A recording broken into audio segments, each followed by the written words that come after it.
nobody wants it to, of course. You know, you wonder, well, just reading about this stuff and all these people who are in control of these companies that are worth $2 billion or they earn 325,000 or $100 million themselves. Yeah. I mean, the money's there somewhere, Right, you know. right. Somebody should be able to be. Okay, good morning and welcome to CABB Notes for March 2019. And this morning we're talking about what it takes for a young woman to succeed in society today. I was just looking at this recent magazine here, 100 Most Successful Women, and it's fascinating to see how many different ideas there are about what it takes for a woman to be successful. And we're so fortunate to have these amazing people here in the panel today to help us talk about this subject. One thing I wanted to try to get a sense of is what kind of community support, you know, the average person may be able to give to young women who are trying to get ahead or to get somewhere that perhaps we can sharpen our awareness about. So when a young woman bumps into an obstacle, we can, you know, maybe help them to move forward. So why don't we just start with you, Ginny, and you can Yes. tell us what you do and maybe some of your experience about helping people get going. Oh, okay. I'm Jeannie Jenkins, and I have been a coordinator of academic services at Community College of Vermont for more than a quarter of a century. Wow. And in that role, I've worked with a lot of young women and also older women going back to school, as well as men. And you know, I do think that there are some distinct differences between the way men and women traditionally approach new opportunities, risk-taking, sort of basic sense of belief in oneself and you know what it takes to be successful. So you know, so that's something I look forward to exploring as we continue this conversation. Okay. Okay, Beck.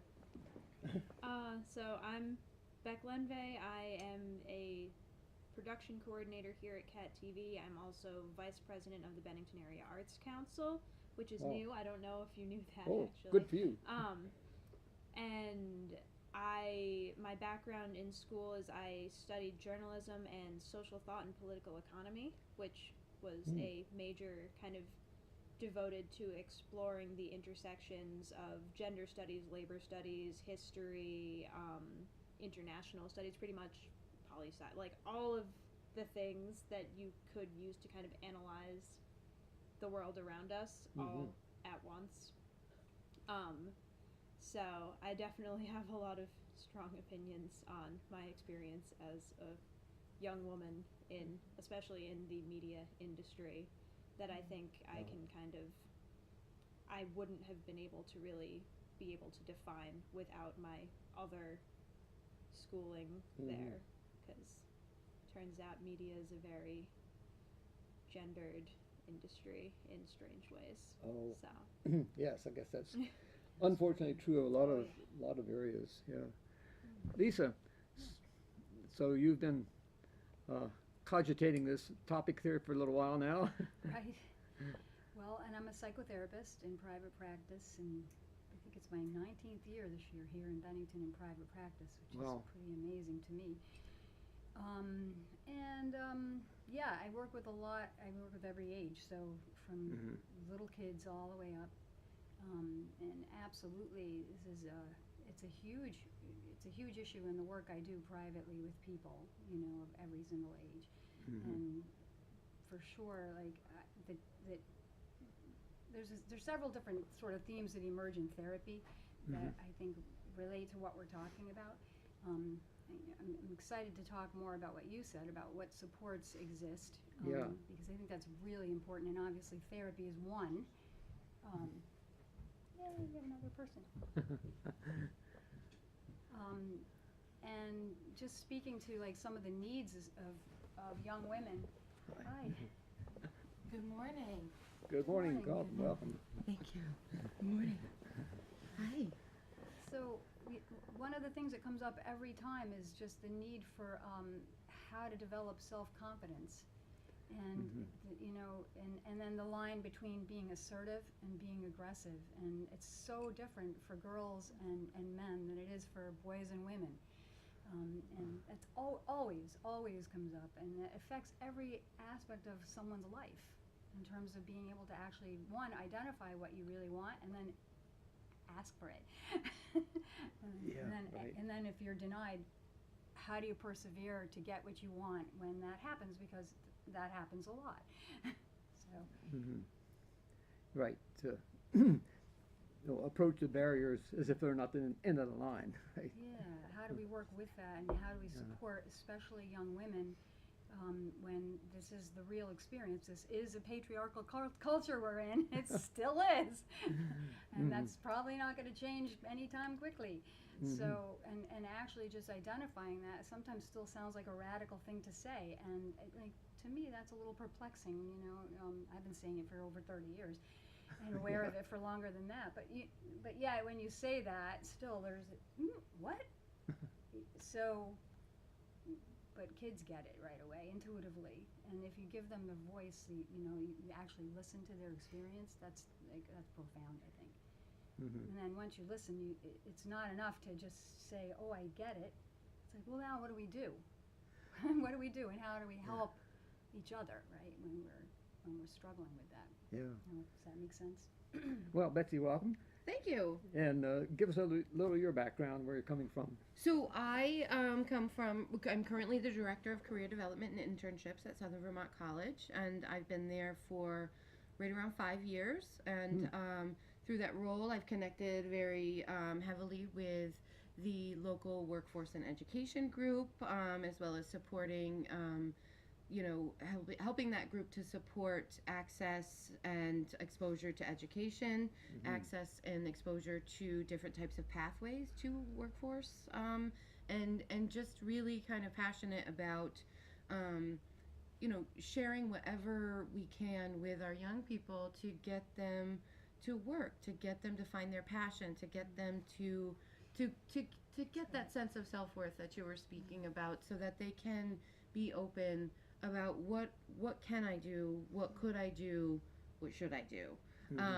Prior to that, I spent 8 years at Bennington College in the Field Work and Career Development Office, working, doing a lot of my work primarily with internship sites, helping them understand the process, policies, procedures, their role in the internship process, as well as their role in the professional development of students.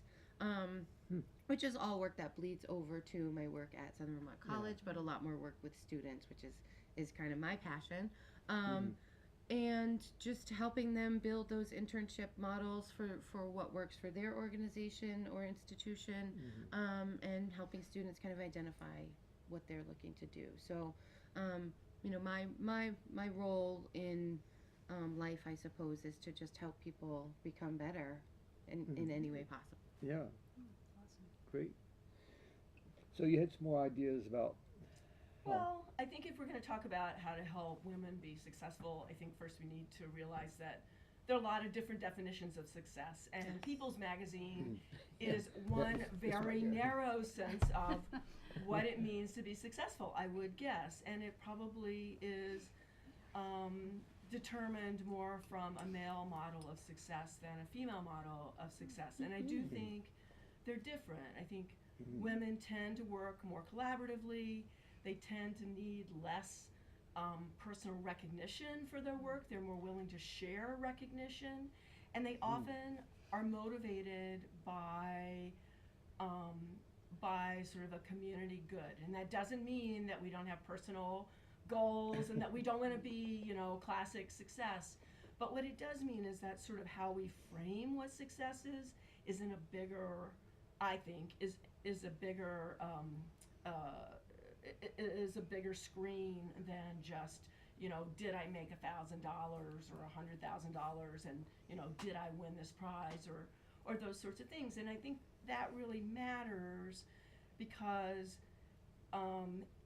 when that comes back as a mirror, we aren't always seen as leaders when we are leaders. You know, if you collaborate on something then you're not seen as a leader because you're just part of something as opposed to the person out there with the flag. Or if you want to be a leader, you're not quite sure how to, how that's perceived and how to take power, because it's because there are different models for how to take power.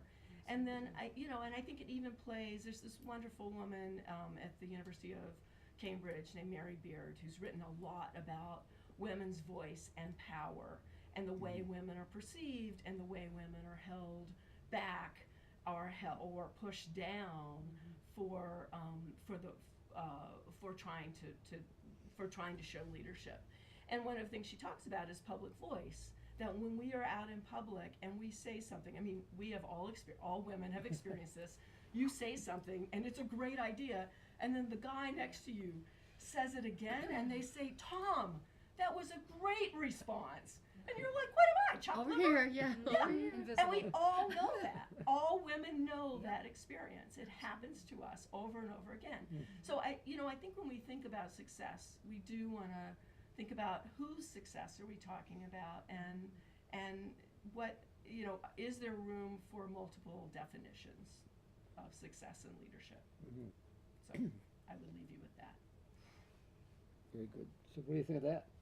Oh, don't put me on the spot like that. I'm sorry. No, I mean, I think that's, the example she gave is uncomfortably relatable for a lot of us, and I think it's very difficult because I know I personally, when she was kind of saying how a lot of women define success personally, I was like, yep, that's me, and then I'm pretty new in my career. I've been here for slightly over 4 years, and it's been really interesting kind of watching the differences between myself and other people in similar positions in this industry, and how a lot of male type of folks are very award oriented and very recognition oriented, and I've always thought of myself as a very behind the scenes kind of person, where I'm trying to build relationships with like nonprofits and trying to do all of these kind of more community projects.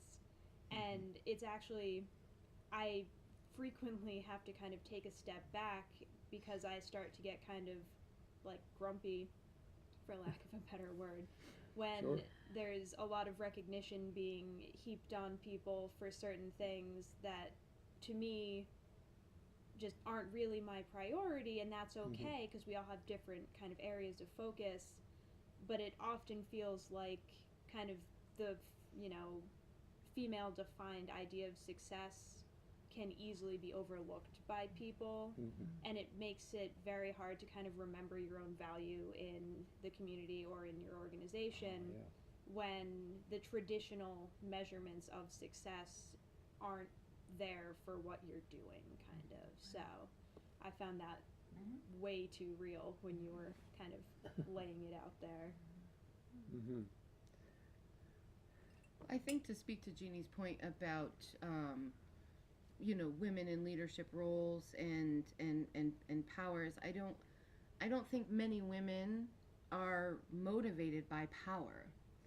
That's not our intrinsic motivation. Our intrinsic motivation is to be a part of a team and to work together towards the greater good, and to whatever that thing is we're passionate about, like you were saying, whatever it is that you're passionate about, it's focusing your effort there, and then just allowing whatever happens around you to kind of happen, being open to whatever opportunities come from that passion and that want and need to be part of something bigger than yourself.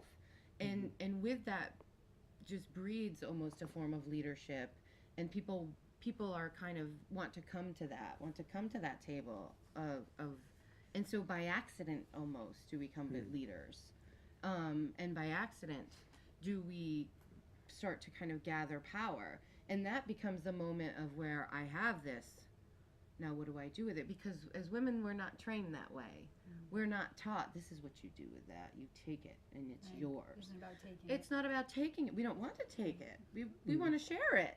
That's what we do. So when we have it, and and then we're kind of almost, given this, this line of, well, okay, well, what are you going to do with it? It's like, well, I'd like to share it. Thank you very much. I'd like to give it to others. I'd like to build up people who aren't built up. I look at these women on this cover, and I followed Ellen DeGeneres' career. I've followed Michelle Obama. I grew up with good good intentions and the pink poodle dog in the bag. I can't think of the name. But I grew up with and these were never people to me who are like gunning for power and looking to. But look at them. These are people who, I watched Ellen DeGeneres the whole time I was on maternity leave with both girls, because it was like the Jimmy V day. You laugh, you cry, you think you've had a good day, and that's how you feel. After these women make people feel good. And from my perspective, that's maybe why they're the top 3 on this page.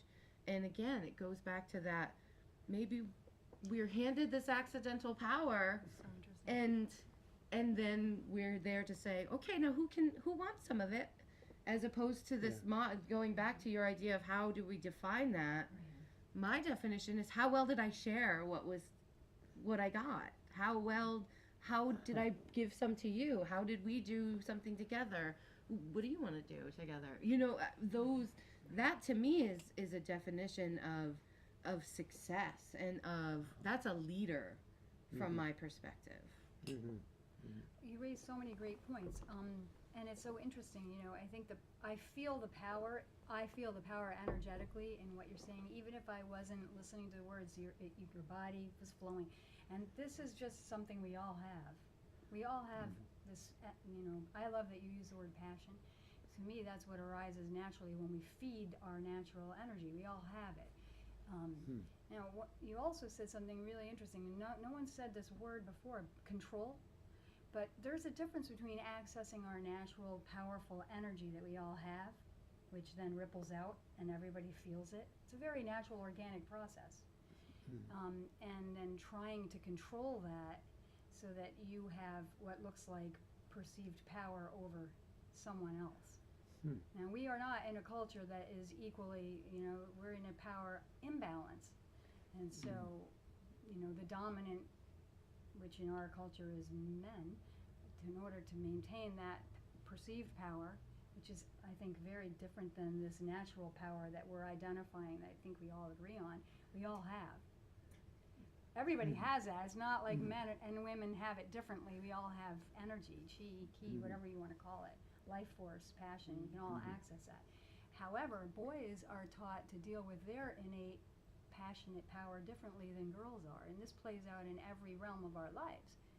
So, like if a young woman is passionate about, you can pick anything, there's social ramifications about that, as there is with boys too.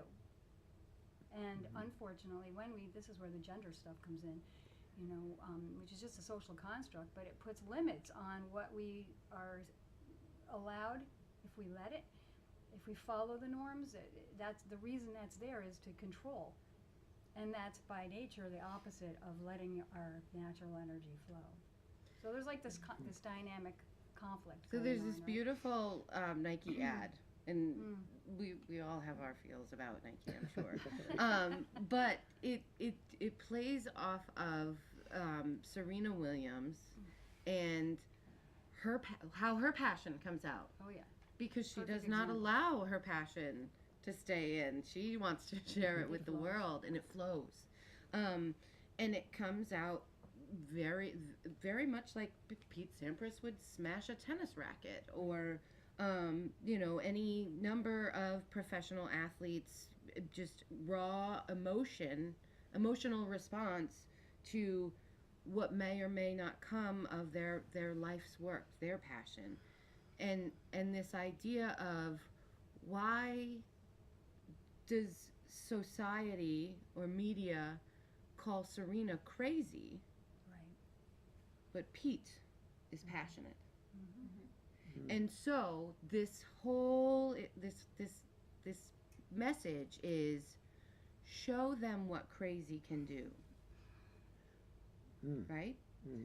So you can call my guttural reaction to something that I've put my heart and soul into not going as planned crazy. But watch what I'll do with that. And so women have that capacity to say, okay, I'm crazy, but I'll show you what I can do with it. And it's almost that moment of taking back that rhetoric and saying, you can call it whatever you want, but it's passion and it's powerful and you don't like it. Well, and so I think you have that, to name it something that makes it not okay. and I do think that's really important because, I mean, we were just talking about, before we went on air, in this last election cycle, there was a letter to the editor that used all those classic terms for female candidates, and I was one of them: evil, bad, genetics, polluting community, those terms that are very much used when women are moving into power to put them in their place. And it's very interesting, and we can try and turn that around, but I think we need to call it out. Absolutely. We need to call it out. That's and what if I we can love play with about it, this. I think that's helpful. This commercial is it calls it out. It just you have no choice but to be slapped in the face with it, and to be told, again, call it what you want, but it's passion, it's grit, it's your fire for what you love coming out of you in a way that some people still have the notion of a lady doesn't act that way. Well, how do we define that? This is a new time.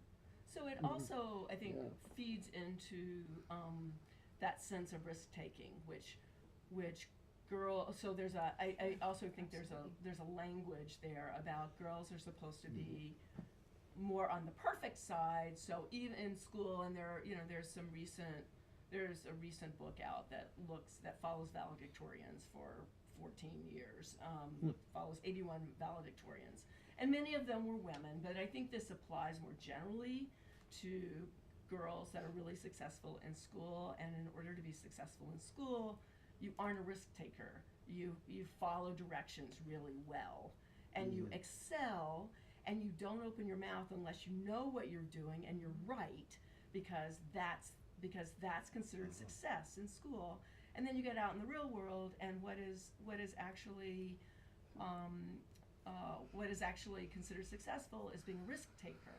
So that it's less whether you have it right all the time, and more whether you're willing to step out and just try something and be right some of the time. And we've all seen this in like those brain bowl things where the girls and boys, and the girls will wait until they know the answer, and then they'll hit the button, and boys will just shout stuff out. Half the time it's wrong, but you're gonna be right part of the time, right? So there's this article, I believe it's on the Muse, which is one of my top 5 favorite just job search websites.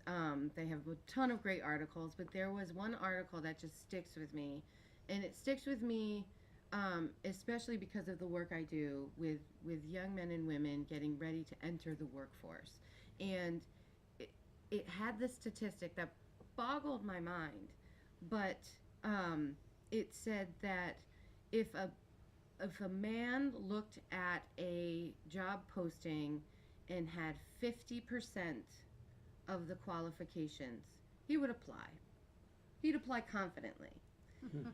A woman, before she would apply confidently, would have to have in her mind 100% of those qualifications on that job posting. So that is where we're saying that the rhetoric, the underlying rhetoric to men and women is very different. Well, because self-confidence comes out of a belief about yourself, and our beliefs about ourselves comes out of where we fit into our culture and our families and the larger community, and then with school, and then when we get out, the rest of the world. So, I mean, that's hugely, hugely important. And I'm really glad you said what you said too, because earlier I was thinking about this.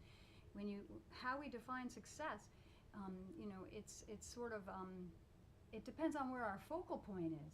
Like if let's say we're talking about a meeting and there's 10 people in the meeting, and half are women and half are men, and you get outside and you say, well, how was that? How successful was that? I could practically guarantee that you will notice gender differences because they're looking at from different angles. Like, you come out of a meeting and it was tough and there was maybe heated dialogue, and then you get out but you didn't come to a resolution maybe. And, well, how was that? Oh, that was great. That was horrible. We didn't figure out what we're doing tomorrow, right? And so depending which perspective you're taking, it will either be identified as a successful meeting or not. Now, if you ask how successful did you feel in that meeting, you're going to get a whole other perspective on that. And there will be women who are like, oh yeah, well, I didn't feel heard at all, and so talked over me, I was ignored. So it depends on the perspective, right? But if we're looking at it like what you said, a young person who's going to try to apply for a job, then how do we help them successfully even apply is a really valid question. How do we even help them build their confidence, and that we're not even affecting change at that level, right? It's getting ignored. And I think that largely does get ignored. So, and that happens at every level, obviously, right? So then there must be a skill of trying to counter these male put downs without causing a disruption in the relationship. That must take some kind of real skill. Well, I think it builds. There's I think collaborations really help because then there's a shared sense of what's happening. So that it's not just like a personal thing. validation. It's a validation. Yeah. Well, I think if we were to use the workforce and ed group as the model for this, as the example, which is very collaborative, which is one of the most collaborative groups I've ever been a part of, and is a true working group.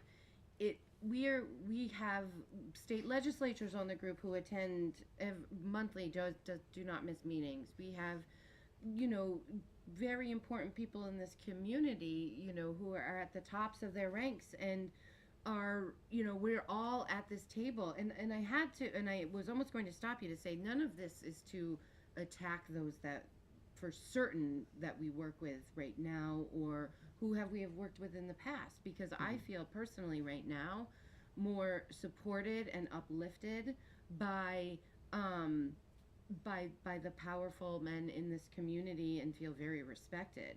And this group is one of those spaces where, having all of those people in the room together to see, whoa, you're doing that. Can I help you do that?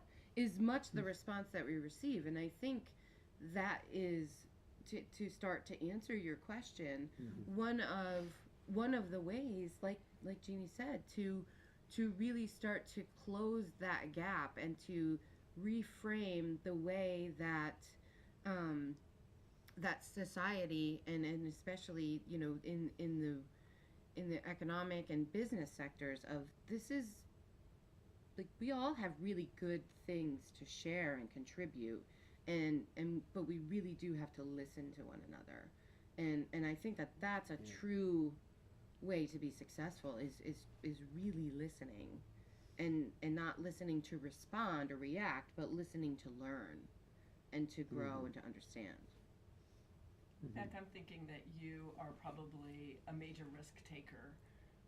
No, I'm not. Really?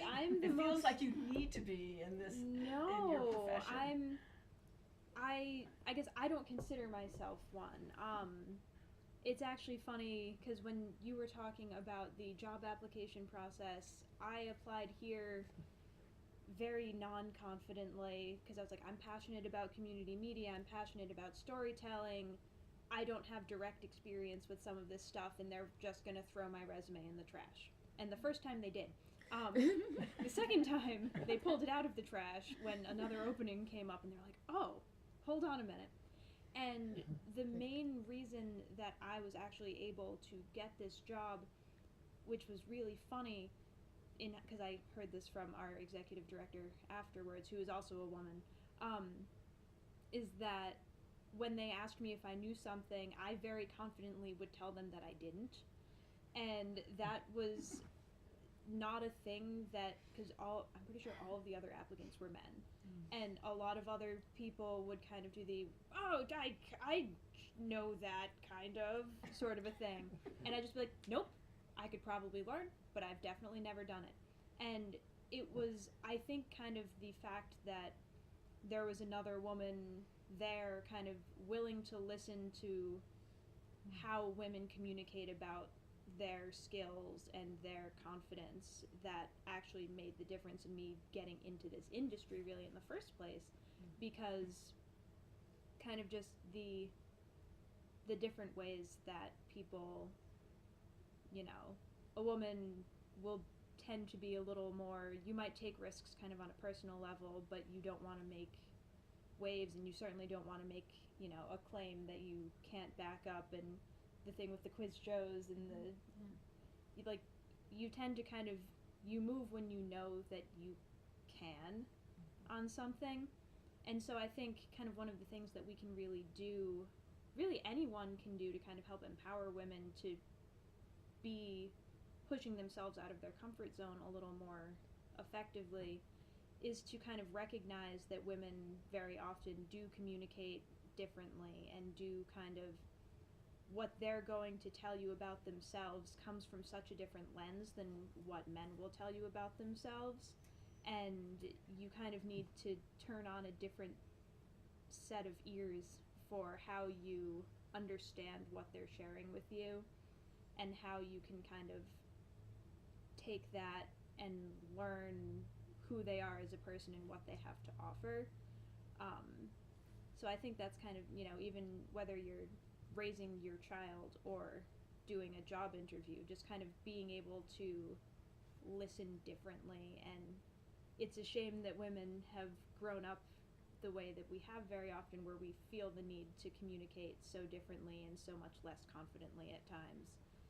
But because that's the case, we know that's the case, and we can work with that, and I think that's really important to kind of recognize. So. Great points.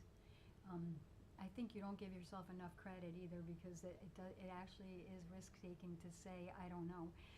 As a woman, that's risk-taking. I mean, that's part of what we're, right? The studies are showing that if a woman says, I don't know, and a man maybe doesn't even say, I don't know, they act like they do when they don't, and who's more likely to get, one's being honest, one isn't, who's more likely to get the job? Traditionally, it's still been the man.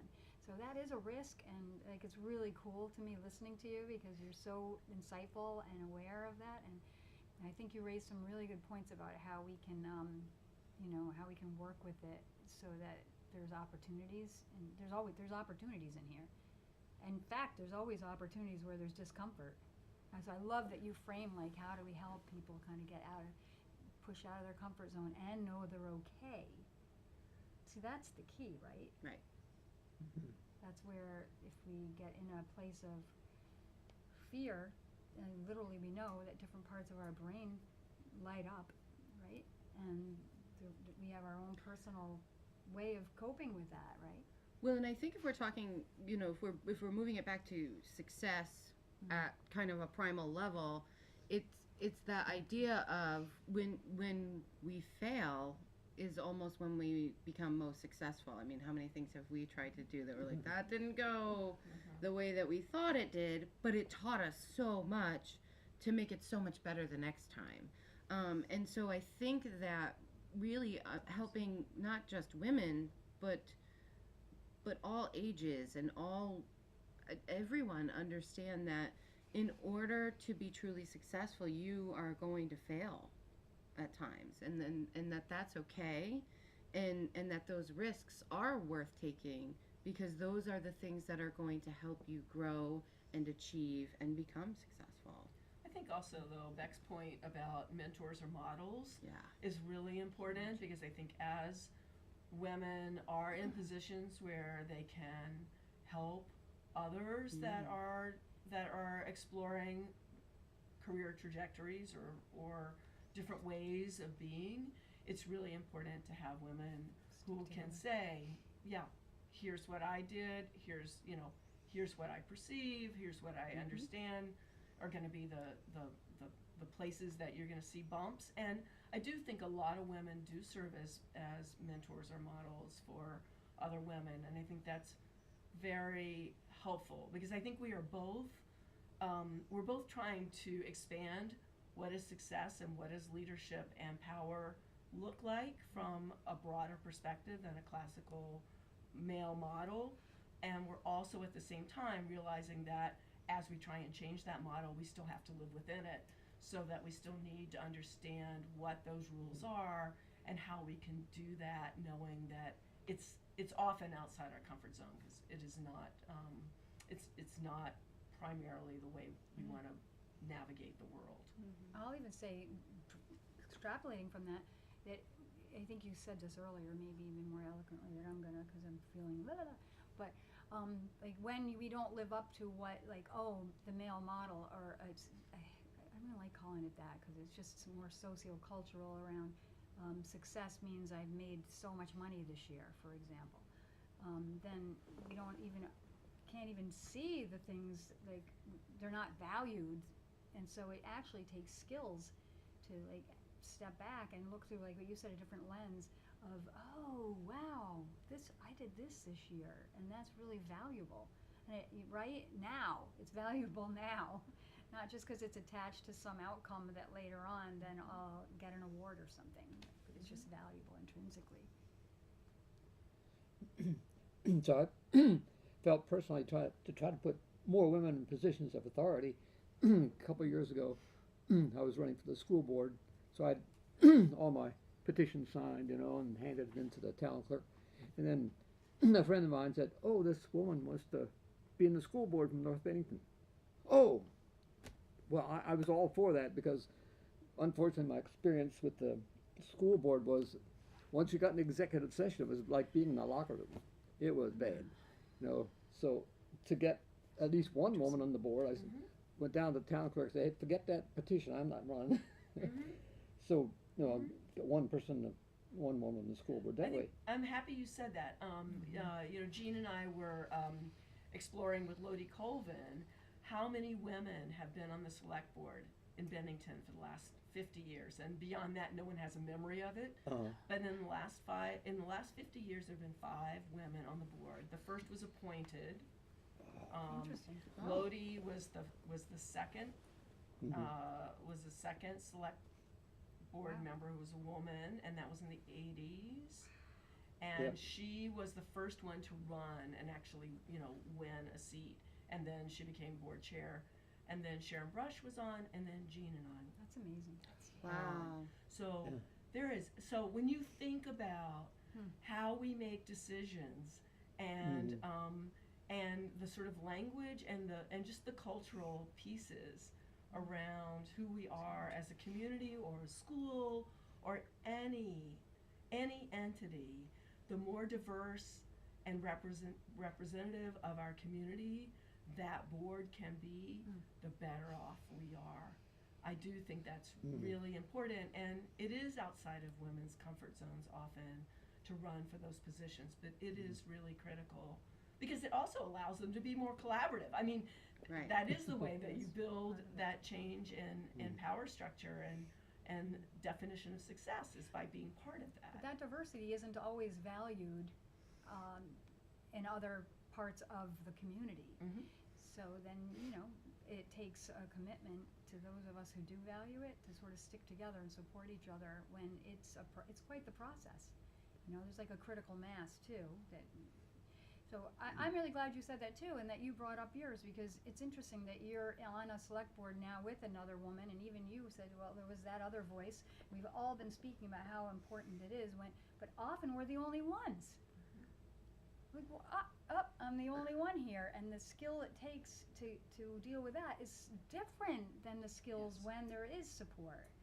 And I think that's, when I look at that, I think, oh, so that's an interesting little cross section of successful women they picked. But who there was the only one once? It's Right. not Reese Witherspoon, like, right? I mean, but it definitely is Ellen.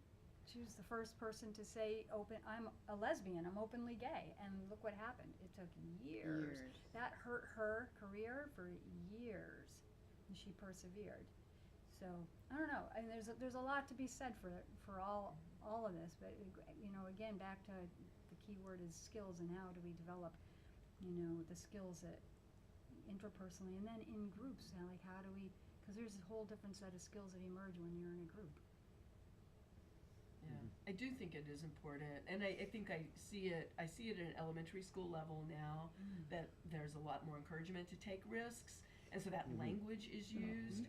But it really does require us to rethink what are the skills that we're wanting to teach.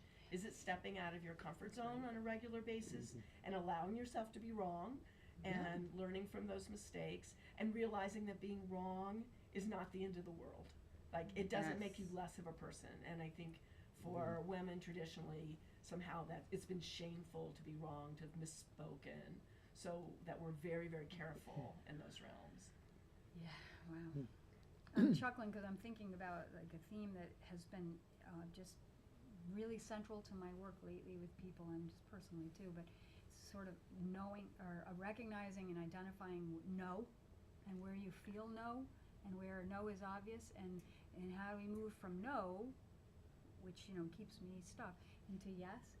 And I just hit me when you said I don't know, and if you don't know, what are you? What's the opposite of no? Yes. I do not know means yes. And when you say I don't know, that felt like yes to me, and your energy was yes, hire me anyway.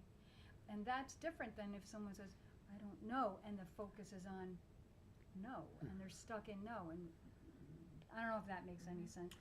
But yeah, it's how do we get from this place of perceived or otherwise, on some level, knowledge or an awareness of being in a constrained no situation to, yeah, I can do this, I'm fine, right? Now we're back to what you were, I think, talking about. That's powerful, because then we can flow and become our full potential. Right. That's what it's all about. That's what it's about. So are there community organizations that are being maintained, set up, run to actually address these kind of challenges that young women might have? There are. I mean, one that actually would be nice for everyone to connect with is AAUW, the American Association of University Women.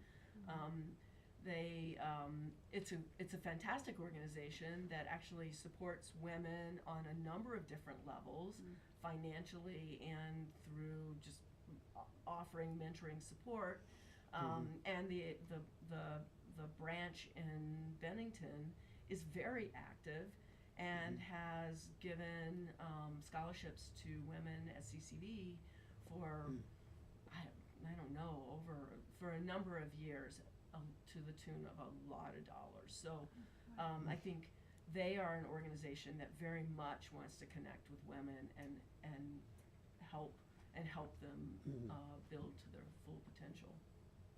I was just thinking, preparing for this program, that maybe Lisa McDougall would have been an interesting person to have on.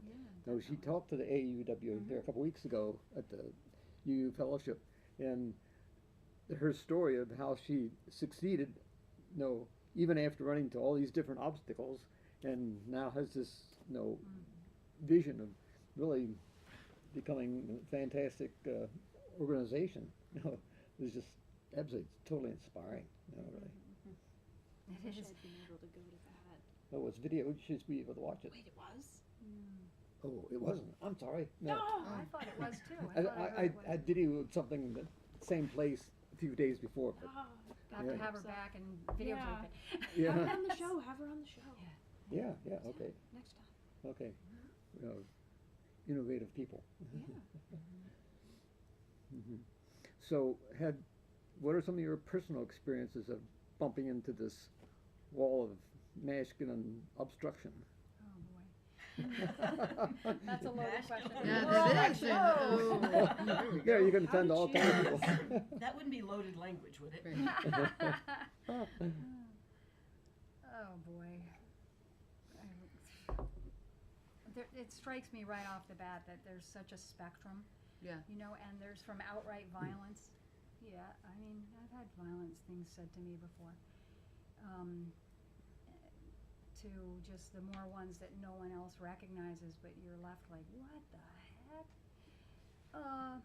One of them happened to me 2 days ago. So, all right, I don't know, maybe this is related. hmm But I was parked in my little blue Prius and just happily sitting there in the morning having my coffee, and a big red pickup truck pulled up next to me with a plow on it. And like I noticed it because they pulled up really right next to me, and I felt like this energy, and this man looked down at me, right? And there was a younger guy in the car too. And then, I just kept doing my thing. And then they went in, and then when they came out, he opened the door as wide as he could and slammed right into me. Got in his car, and I knew he knew I was in there because he looked down at me, and I felt it. And I waited, and I looked at him, and he just sipped his coffee, looking straight ahead, and then pulls out. Didn't acknowledge it. And at this point, all I really wanted was like, sorry, but didn't get it. So then I looked more, and he pulled out, and then they looked at me, the young guy looked at me, and I went like this, like, yeah. And they pulled out, and as they went around, they continued to look at me waving. And I have to tell you, that felt like it to me. Like, what the heck was that? Mm. Yeah. Those things, there's been a lot of road rage lately. I've experienced more road rage in this town in the last 6 months than ever here in my 30 years of being here. And they're trucks, and they're always like men giving me the finger and stuff for doing nothing. Like, it's so weird. Now, this isn't a coincidence because since the last 2 years, since the primaries when Bernie ran, I mean, we all noticed it then when we would go and we'd stand at corners, who was doing the screaming and walking up the sidewalks yelling at us violent things. And, I feel like that's gotten worse lately, personally, since you asked me. And yeah, it feels like it's a real thing to me. And I don't know, have you experienced that with other men doing that to you? You're the only man here I could ask, but No. it's a thing. It's going on. It's like there's our culture right now. We're all sort of in. I think we're sort of all in fight or flight. Honestly, chronically fight or flight. And the messages we get from the media are purposeful in my mind to keep us scared. Because if you're scared, you don't, you retreat and you don't go out and vote. Look at our voter; it was so low. The voter turnout this time was so low. Yeah. Meanwhile, every time I go in places, you can always hear people complaining about something and how angry they are. Or on social media is another place Everywhere, where I they think get that local people gas think that that's stations. like a voting place. Yeah. Social media, I don't understand. I personally feel I had much more of these instances in my younger life, where I think I've purposely put up an aura of that's not really something I'm going to put up with. Mm-hmm. Do you mean since then you did?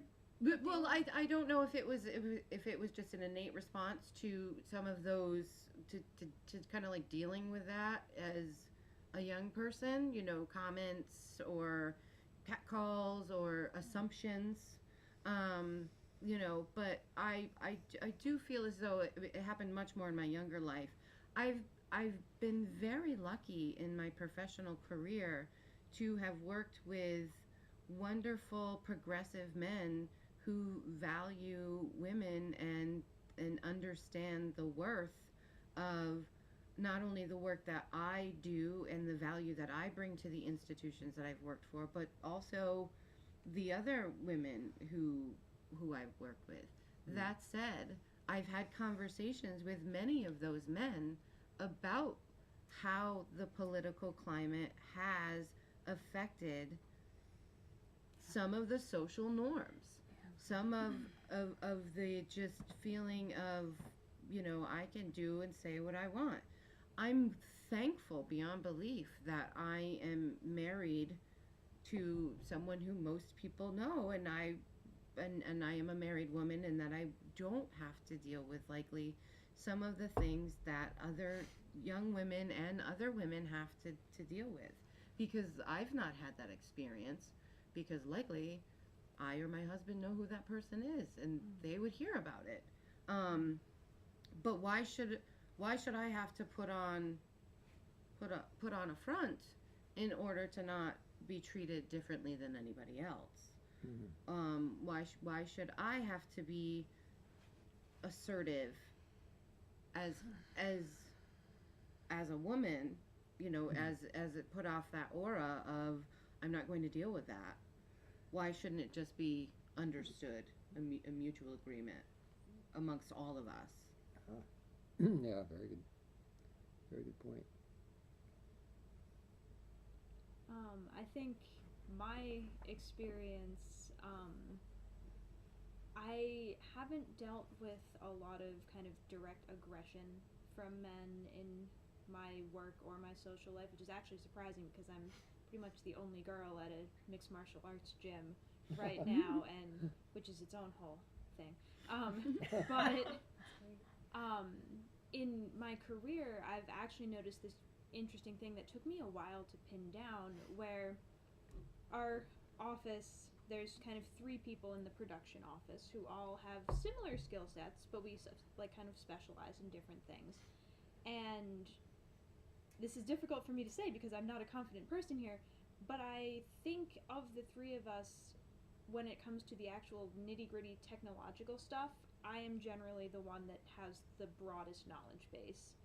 And the frequency with which people, men and women, interestingly enough, will ask one of the 2 men in my office a technological question instead of me, even if they've never spoken to them before in their life. They just see that there is a man at that desk, and they will stop talking to me and go over to them.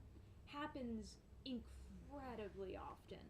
And it took me a while to kind of pin down that this really, really was a pattern. But I was telling my friends about it recently, and they were all shocked that I was able to, like, because they were like, oh, what? No, I bet you're fine. You know your stuff. And I was like, no, you don't understand. They don't even. Wow. So that's kind of my, like, weird experience with being a woman in a very specific circumstance, where there's just kind of this weird assumption that I think as a woman I don't know technology or what I'm doing, or that I'm a receptionist or something. It's very odd. So That's classic, I think. That is I don't classic, think it's yeah, odd at all, and I think it's like what's called a microaggression.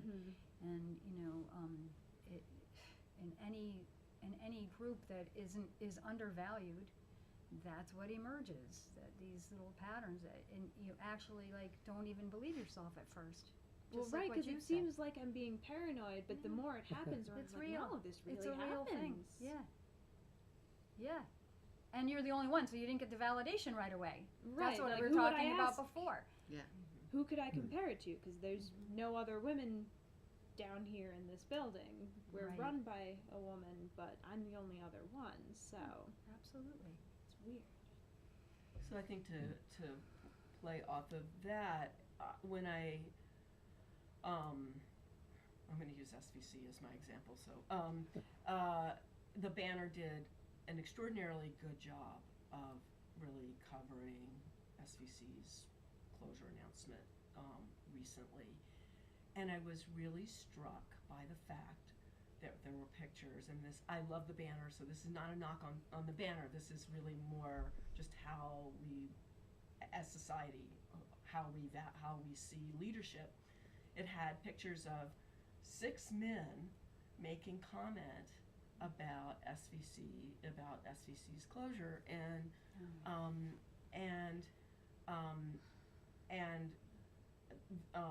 and I was the only woman that was asked to comment, and I understand why there was no pictures. I was running at that time, but I was really struck by because we see leadership differently in men and women, that when you think of who are the town leaders I'm going to ask, oh, it's the hospital, oh, it's the police chief, it's the chair of the select board, so you look for those classic leadership positions, and we don't have that many classic leadership positions that are held by women in this community, and I never thought about it until I saw the paper, and it was just like, wow, they're all men. That's it. Really, there are no women that can comment on this.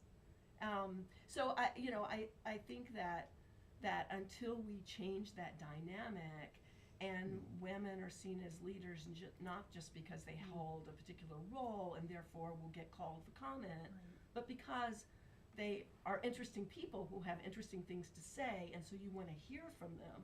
They have an interesting perspective that we That's don't valued. really solve this problem. That's valued. That's valued. So Exactly. interestingly enough, it might have been the next day, but they then had, we're gonna save SVC, and what were the picture? It was one picture, and there were 3 women on a panel Yes. together, collaborating. Wow. Exactly what Yes. we're talking about. Yes. It would be just as nice if you saw some men on that collaborative panel who are willing to actually be in a position of collaboration, but what you're saying is so compelling.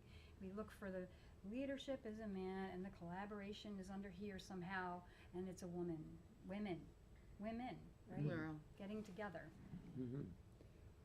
So we're down to our last few minutes. Does anybody have any other compelling comments you want to make before we bow out? Just that I think this is something that we all need to work on, men and women, and we need to be articulate about it and be clear that leadership comes in many forms, success comes in many forms, and that it's all good.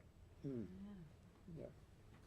Be And more thank you, articulate. because this is how we make that change, is we have a dialogue and we talk about it. It'd be nice to have a follow-up where we had some men here too, or that would be cool, actually. I think that would be really cool. Yeah. The dialogue pieces is so important, and I think, again, I said it before, and I'll say it again because I think it bears repeating for a number of reasons, for this specific issue, but many of the social issues that our society is facing right now is that we have to listen to each other. Yeah. And again, to listen to learn and understand, not listen to react, not to respond, but to really kind of remove ourselves from our own understanding and learn somebody else's.